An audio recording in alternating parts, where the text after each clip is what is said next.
السلام علیکم ناظرین، سائل میڈیا میں خوش آمدید۔ حضرت مولانا مفتی رشید احمد خورشید صاحب مختلف سوالات کے جوابات دے رہے ہیں۔ اگر آپ اس طرح کی مزید ویڈیوز دیکھنا چاہتے ہیں تو میرے چینل کو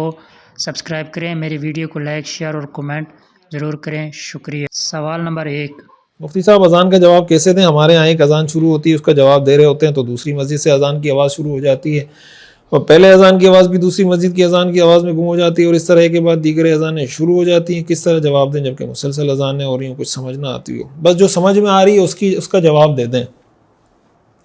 جو سمجھ میں آ رہی ہے اس کا دے دیں۔ اصولی طور پر تو طریقہ یہ ہے کہ آپ جو پہلے جس نے شروع کیا آپ اس کی اذان کا جواب دے دیں، اور اگر سمجھ نہیں آ رہی تو جس کی سمجھ آ رہی ہے اس کا جواب دے دیں، اور اگر آپ کے پاس ٹائم ہے تو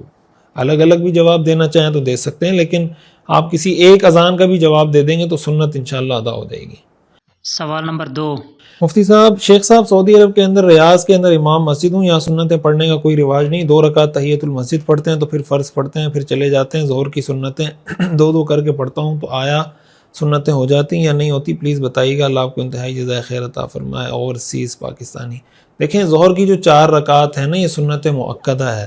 اور سنت مؤکدہ اسی طرح ہے کہ آپ علیہ الصلوۃ والسلام نے ایک سلام کے ساتھ یہ 4 رکعتیں پڑھی ہیں، احادیث سے جہاں بھی ثابت ہے۔ اس لیے اگر ظہر کی رکعتیں آپ 2 کر کے پڑھیں گے، یہ نفل تو ہوگی، لیکن آپ کی جو سنت مؤکدہ ہے ظہر کی 4 رکعت وہ ادا نہیں ہوں گی۔ اس لیے آپ وہ حضرات تحیۃ المسجد پڑھتے ہیں، آپ تحیۃ المسجد پڑھنا چاہیں تو پڑھیں، لیکن یہ سنت مؤکدہ آپ کو ضرور ادا کرنی چاہیے۔ اس میں بلا وجہ کسی سے پریشان ہونے کی یا ٹینشن لینے کی،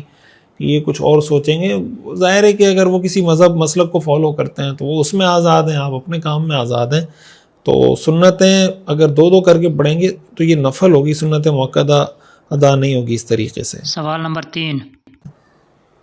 حضرت ویڈیو گیمز کے بارے میں بتاتے ہیں۔ ویڈیو گیم تو پورا ایک سمندر ہے، کون سے ویڈیو گیم کی آپ بات کر رہے ہیں؟ تو اس میں جائز بھی ہیں، ناجائز بھی ہیں، صحیح بھی ہیں، غلط بھی ہیں۔ آپ جو ویڈیو گیم کھیل رہے ہیں اس کے اندر کیا ایکٹیویٹیز آپ کر رہے ہیں، پھر اس میں آپ کتنا انہماک ہے۔ ایسا تو نہیں کہ آپ اس میں لگے ہوئے ہیں تو لگے ہوئے ہیں، نمازیں بھی جا رہی ہیں اور جو گھر کے کام کاج ہیں وہ بھی متاثر ہو رہے ہیں، والد بلا رہا ہے تب بھی آپ کو پتہ نہیں چل رہا، والدہ بلا رہی ہے تب بھی آپ کو احساس نہیں ہو رہا، وغیرہ وغیرہ۔ تو جو آپ گیم کھیل رہے ہیں اس کے اندر آپ دیکھیں گے کوئی ایسی چیز جو شریعہ کے کسی حکم کو وائلیٹ کرتی ہے، یا اس میں آپ کوئی جوا کر رہے ہیں، کوئی اس طرح کی چیز ہے یا نہیں ہے۔ اگر کوئی شریعت کے خلاف چیز نہیں ہے تو وہ ویڈیو گیم کھیلنا جائز ہے، اور اگر ہے تو جائز نہیں ہے۔ سوال نمبر 4،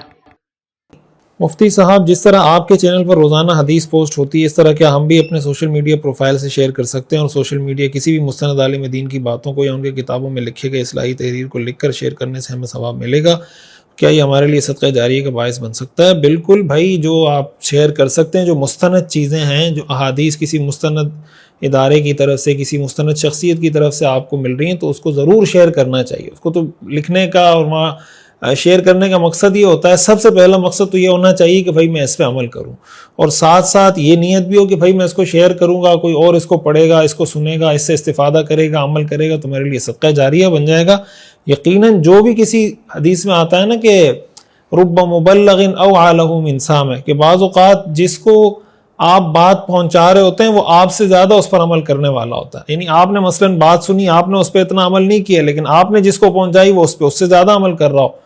تو اس لیے میں تو سمجھتا ہوں یہ صدقہ جاریہ کی بہت بڑی شکل ہے، اور ہمیں اس میں اپنا حصہ شامل کرنا چاہیے، لیکن اس میں ایک چیز کا خیال رکھنا چاہیے کہ مستند چیزیں کسی مستند ادارے، کسی مستند شخصیت کی طرف سے آئیں، دین کی کوئی بات تو اس کو آگے شیئر کریں۔ محض جذبات میں آ کر یا کوئی چیز آپ کے جذبات کو اپیل کر رہی ہے تو آپ اس کو آگے شیئر کرنا شروع کر دیں بغیر تحقیق کے، یہ طرز عمل ٹھیک نہیں ہے۔ اور ایک چیز یہ، جیسے میں نے عرض کیا کہ سوشل میڈیا پر عموماً ہمارا مزاج یہ بنتا جا رہا ہے کہ بس سوشل میڈیا پر چیزیں شیئر کرنے کے لیے، عمل کے لیے نہیں ہے۔ بس وہ کوئی خیر کی بات آئی شیئر کر دی، خیر کی بات آئی، تو پہلے یہ سوچنا چاہیے کہ بھئی میں نے اس پہ عمل بھی کرنا ہے انشاءاللہ، اور اس کو آگے شیئر بھی کرنا ہے، دونوں کام کرنے ہیں۔ سوال نمبر 5، پرویز ممبئی انڈیا سے، مفتی صاحب میرا سوال ہے کہ ایک مسلمان شخص ہے جس کے اوپر کافی قرض ہے، اور وہ قرض اس نے کچھ ضرورتوں کے لیے اور کچھ خواہشات پورا کرنے کے لیے لیا تھا، اور اب وہ لوٹا نہیں پا رہا کیونکہ آمدنی کا کوئی ذریعہ نہیں، لیکن اب وہ بہت شرمندہ ہے اپنے اس کام پر اور توبہ بھی کر رہا ہے، تو کیا وہ کسی کے زکوٰۃ کے پیسوں سے قرض ادا کر سکتا ہے؟ اگر ہاں تو یہ بھی بتا دیں کہ اس کا طریقہ کیا ہوگا، کیونکہ اسے خود کے لیے زکوٰۃ مانگنے میں بہت زیادہ شرم محسوس ہوتی ہے۔ کیا وہ اپنا نام نہ بتا کر بلکہ یہ کہہ کر کہ کسی مستحق کا قرض اتارنا ہے لے سکتا ہے؟ دیکھیں اگر کوئی شخص اس کو دیتا ہے اور اس کو مطلقاً اجازت دیتا ہے اور وہ اس کو یہ کہے کہ بھائی آپ جس کو دینا چاہیں آپ کو میری طرف سے مکمل اجازت ہے، آپ اس کو بطور زکوٰۃ کسی بھی مستحق شخص کو دے دیں، تو اگر وہ واقعی میں مستحق زکوٰۃ ہے، یعنی قرض لینے کے باوجود بھی بعض لوگ ایسے ہوتے ہیں کہ جو مستحق کے زکوٰۃ نہیں ہوتے بلکہ قرض لینے کے باوجود بھی ان پر زکوٰۃ فرض ہوتی ہے، یعنی ان کے لیے ضروری ہوتا ہے کہ زکوٰۃ ادا کریں، تو اگر اس نے قرض لے لیا اور اس کی صورتحال ایسی ہے کہ اب وہ ادا نہیں کر پا رہا،